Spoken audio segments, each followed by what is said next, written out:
സംസ്ഥാനത്ത് നാളെ വിദ്യാഭ്യാസ സ്ഥാപനങ്ങൾക്ക് അവധി പ്രഖ്യാപിച്ചു. ഈ ജില്ലകളിലെ മുഴുവൻ വിദ്യാഭ്യാസ സ്ഥാപനങ്ങൾക്ക് അവധി. നാളെ ശനിയാഴ്ച ദിവസം പ്രവൃത്തി ദിവസം. കൂടുതൽ അപ്ഡേഷനിലേക്ക് പോകുന്നതിന് മുമ്പ് വീഡിയോ ലൈക്ക് ചെയ്യുക, ചാനൽ സബ്സ്ക്രൈബ് ചെയ്യാൻ വേണ്ടി ശ്രമിക്കുക. കനത്ത മഴയെ തുടർന്ന് ഇന്ന് ജൂലൈ 25 വെള്ളിയാഴ്ച ദിവസം ഇടുക്കി ജില്ലയിലെയും ഒപ്പം എറണാകുളം ജില്ലയിലെ മുഴുവൻ വിദ്യാഭ്യാസ സ്ഥാപനങ്ങൾക്കും ജില്ലാ കളക്ടർ അവധി പ്രഖ്യാപിച്ചിട്ടുണ്ട്. അതോടൊപ്പം തന്നെ നാളെ ജൂലൈ 27 ശനിയാഴ്ച ദിവസം പ്രവൃത്തി ദിവസമായിരിക്കും. നാളെ ജൂലൈ 27 സംസ്ഥാനത്ത് LP +2 +1 സ്കൂളുകൾക്ക് അവധിയും അതോടുകൂടി തന്നെ UP ഹൈസ്കൂൾ ക്ലാസ്സുകൾ ഉണ്ടാകുമെന്ന് ഇപ്പോൾ കൺഫേം ആക്കിയിട്ടുണ്ട്.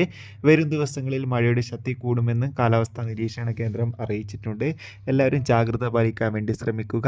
ഈ വരുന്ന ജൂലൈ മാസം അങ്ങോട്ട് ധാരാളം ചിത്രങ്ങൾ OTT റിലീസ് ചെയ്യും. നമ്മുടെ ചാനൽ ഭാഗം പരിശോധിച്ചാൽ ആ വീഡിയോയ്ക്ക് നിങ്ങൾക്ക് കാണാൻ വേണ്ടി സാധിക്കും. അതൊക്കെ ഒന്ന് കാണാൻ വേണ്ടി ശ്രമിക്കുക. അടുത്തൊരു വീഡിയോയിൽ കാണും വരെ ഏവർക്കും ബൈ.